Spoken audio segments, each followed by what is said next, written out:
उद्धव ठाकरे यांची तोफ उद्या शिंदेंचा बालेकिल्ला असलेल्या ठाण्यामध्ये धडकणार। भगवा सप्ताहाच्या निमित्तानं ठाकरे गटाचा उद्या ठाण्यात मेळावा। उद्धव ठाकरेंनी बोलावली आमदारांची बैठक। विधानसभा निवडणुकीच्या पार्श्वभूमीवर उद्धव ठाकरे आपल्या आमदारांशी करणार चर्चा। आम्ही तिन्ही पक्ष एकत्रित निवडणुकीला सामोरे जाणार, खासदार संजय राऊत यांचा दावा।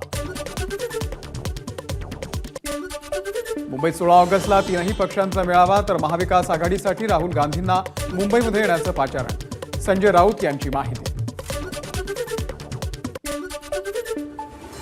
विधानसभा निवडणुकीच्या तयारीसाठी काँग्रेसचे नेते 10 ऑगस्टपासून मराठवाडा आणि विदर्भाच्या दौऱ्यावर।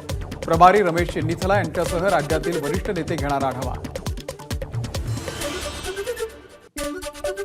राष्ट्रवादी काँग्रेस शरदचंद्र पवार पक्षाची आजपासून शिवस्वराज्य यात्रा। 31 मतदारसंघांमधून जाणार यात्रेचा पहिला टप्पा।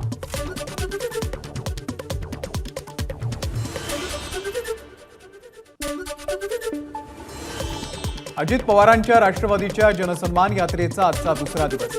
आमदार दिलीप बनकर यांच्या निफाड मतदारसंघामध्ये अजित पवार यांचा दौरा।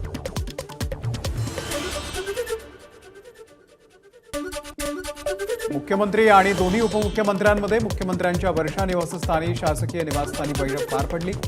आचारसंहितेच्या पूर्वी विकास कामांच्या पूर्ततेसाठी बैठक झाल्याची सूत्रांची माहिती।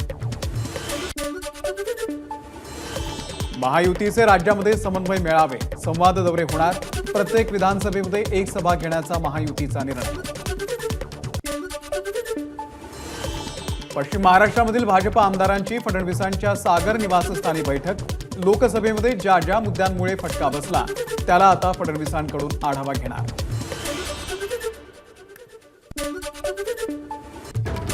मनसेचे प्रमुख राज ठाकरे यांचा दौरा आज परभणीमध्ये। परभणी, पाथरी, जिंतूर, गंगाखेड या चारही विधानसभा मतदारसंघांच्या पदाधिकाऱ्यांची घेणार बैठक। राज्यामध्ये महिला आणि मुलींच्या बेपत्ता होण्याच्या घटनांमध्ये वाढ। 5 वर्षात राज्यातल्या तब्बल 1 लाख मुली आणि महिला बेपत्ता। दिव्यांग शिक्षकांकडून सेवानिवृत्तीनंतर हक्काच्या वेतनासाठी मंत्रालयामध्ये मागितली लाच। काहीही झालं तरी लाच देणार नाही, दिव्यांग शिक्षकांचा निर्धार। 15 ऑगस्टला वृद्ध शिक्षक काळी कपडे घालून मंत्रालयामध्ये जाणार।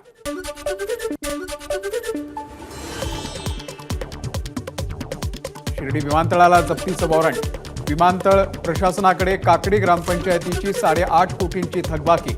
अनेकदा नोटीस बजावूनही थकबाकी भरत नसल्यानं जप्तीचं वॉरंट। कोल्हापूरमधल्या केशवराव भोसले नाट्यगृह आगीच्या भक्षस्थानी। अग्निशमन दलाकडून आगीवरती नियंत्रण। केशवराव भोसलेंच्या जयंतीच्या निमित्तानं आज होणार होते नाटकांचे प्रयोग। कोल्हापूरमधील केशवराव भोसले नाट्यगृहाबरोबरच खासबाग मैदानाचं व्यासपीठही आगीमध्ये जळून खाक। राजर्षी शाहू महाराजांनी उभा केलेला ऐतिहासिक सांस्कृतिक ठेवा आगीमध्ये उद्ध्वस्त। केशवराव भोसले नाट्यगृहाची पालकमंत्री हसन मुश्रीफ यांच्याकडून पाहणी। घटनेची चौकशी करणार हसन मुश्रीफ यांची माहिती। कोल्हापूरच्या ऐतिहासिक नाट्यगृहाला आणि खासबाग मैदानाला लागलेली आग ही अतिशय दुःखद घटना। कोल्हापूर कलाक्षेत्रातला काळा दिवस। संभाजीराजे छत्रपतींची प्रतिक्रिया। केशवराव भोसले नाट्यगृह आगीच्या भक्षस्थानी पडलं ही बातमी अतिशय दुर्दैवी आणि क्लेशदायक। ही वास्तू पुन्हा पूर्ववत उभारण्यासाठी शासनानं पुढाकार घ्यावा, सुप्रिया सुळेंची मागणी। बच्चू कडू यांच्या प्रहार संघटनेचा आज छत्रपती संभाजीनगरमध्ये आक्रोश मोर्चा। मोर्चाला परवानगी नाकारली तरीही बच्चू कडू आक्रोश मोर्चा काढण्याच्या भूमिकेवर ठाम। मराठा आंदोलक मनोज जरांगे यांची शांतता रॅली आज कोल्हापूरमध्ये। क्रांतीस्तंभ, मिरजकर, टिकटी या ठिकाणी क्रांतीस्तंभाला अभिवादन करून रॅलीला करणार सुरुवात।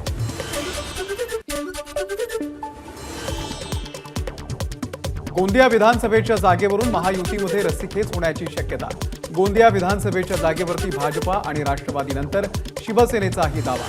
शिवसेना जिल्हा प्रमुख मुकेश शिवहरे हे गोंदियातून लढण्यास इच्छुक। आजपासून राज्यामध्ये हर घर तिरंगा अभियान। 2.5 कोटी घरांवरती तिरंगा फडकवणार।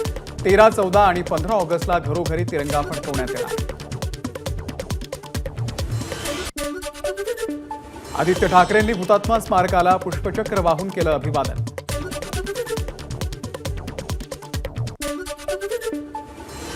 मुंबई अहमदाबाद महामार्गावरती वंदे भारत एक्सप्रेसला आणखी 4 डबे जोडले जाणार. 16 ऐवजी 20 डब्यांची वंदे भारत आजपासून धावणार. अहमदाबादवरून मुंबई सेंट्रलपर्यंत 20 डब्यांच्या वंदे भारत एक्सप्रेसची आज चाचणी. पुणे शहरातल्या अतिक्रमणावरून पुणे पोलीस आयुक्त आक्रमक. शहरातील मुख्य रस्त्यांवरचं अतिक्रमण हटवण्यासाठी पोलीस आयुक्तांचं महापालिका आयुक्तांना पत्र.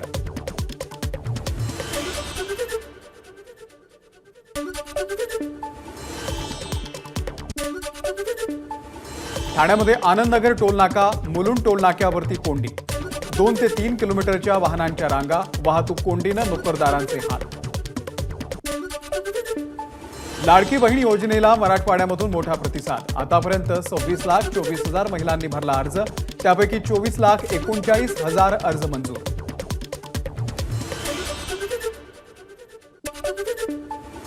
सिक्कीमच्या सोरेंगमध्ये भूकंपाचे धक्के. 4.4 रिश्टर स्केल भूकंपाची तीव्रता.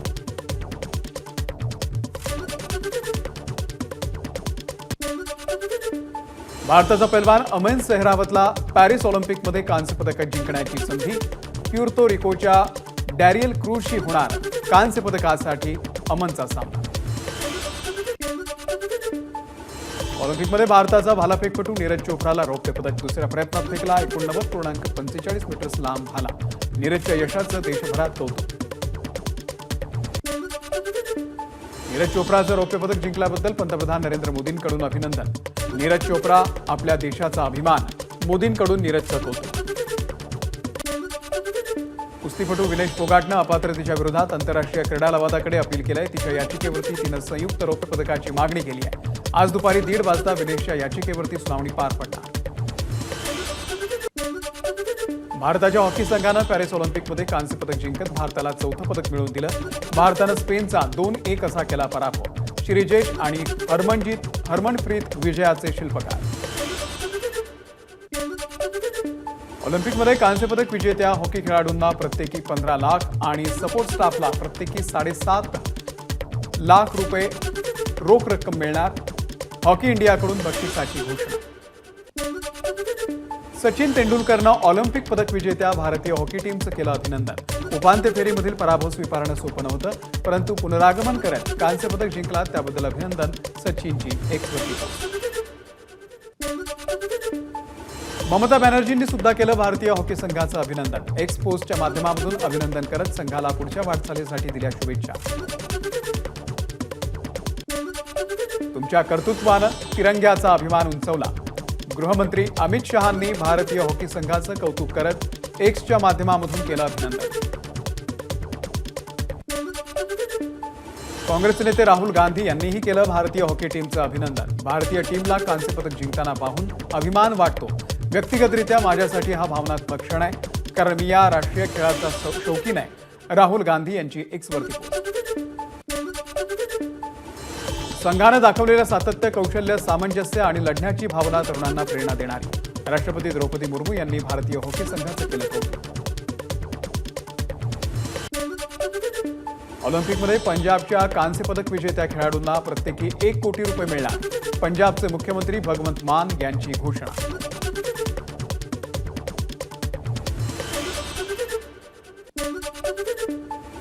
बांगलादेशमध्ये नोबेल पारितोषिक विजेते मोहम्मद युनुस यांच्या नेतृत्वामध्ये अंतरिम सरकार स्थापन. अंतरिम सरकारमध्ये मोहम्मद युनुस यांच्यासह एकूण 15 सदस्यांनी घेतली शपथ.